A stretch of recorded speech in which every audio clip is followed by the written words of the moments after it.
This is VOA News. I'm David Byrd. President Donald Trump is laying out his rationale for calling off U.S. military strikes against Iran Thursday night.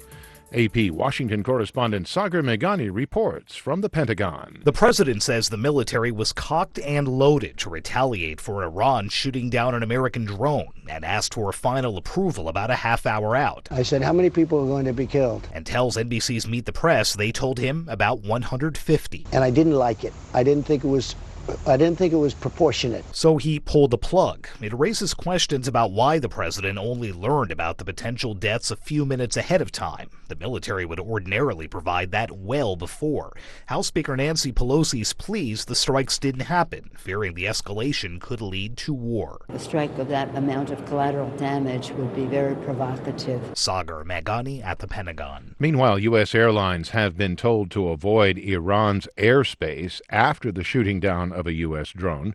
As Reuters correspondent Julian Satterthwaite reports, some European and Asian airlines are following the Americans' lead. Late Thursday, the U.S. Federal Aviation Administration banned American carriers from the area. KLM, Lufthansa, Qantas and British Airways, among others, to follow suit voluntarily. On Friday morning, online flight trackers showed planes skirting the forbidden zone, among them aircraft from Malaysian Airlines. It is still scarred by the shooting down of one of its planes over Ukraine in 2014. That is not the only historic precedent for caution. In 1988, a US warship shot down an Iranian airliner over the Gulf in what Washington said was an accident. Now avoiding the region means cancelling or rerouting hundreds of flights a day. Julian Satterthwaite of Reuters. For more, visit our website. This is VOA News. Thousands of protesters blockaded Hong Kong's police headquarters Friday night into Saturday morning, demanding the resignation of the city's pro-Beijing leader and the release of demonstrators arrested during the territory's worst political crisis in decades.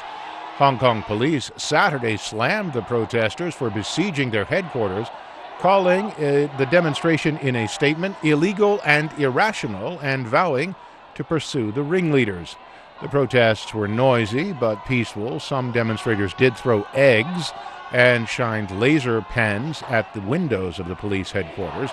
The crowds eventually dispersed around 20 hours UTC on Friday.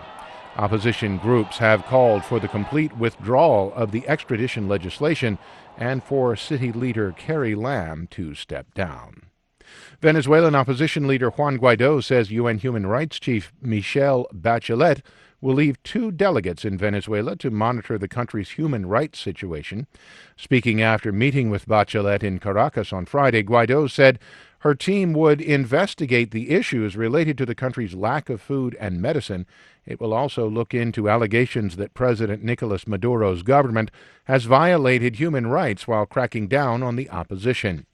Bachelet also held talks with President Nicolas Maduro late Friday before leaving Venezuela. U.S. Secretary of State Mike Pompeo says the State Department's annual Religious Freedom Report exposes a chilling array of abuses.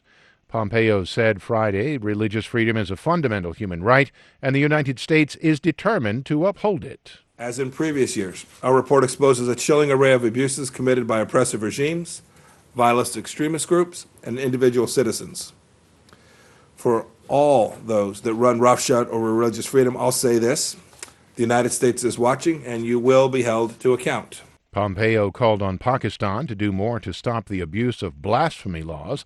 The secretary also singled out Iran and China, pointing to Beijing's detention of more than 1 million Muslims, as well as Tibetan Buddhists, Christians, and the Falun Gong.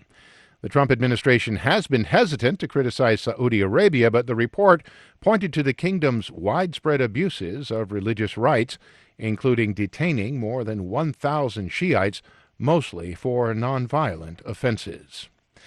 A mostly down day on Wall Street, with all 3 major indices closing trading in negative territory. The Dow Jones Industrial Average and the S&P 500 both dropped 0.13%.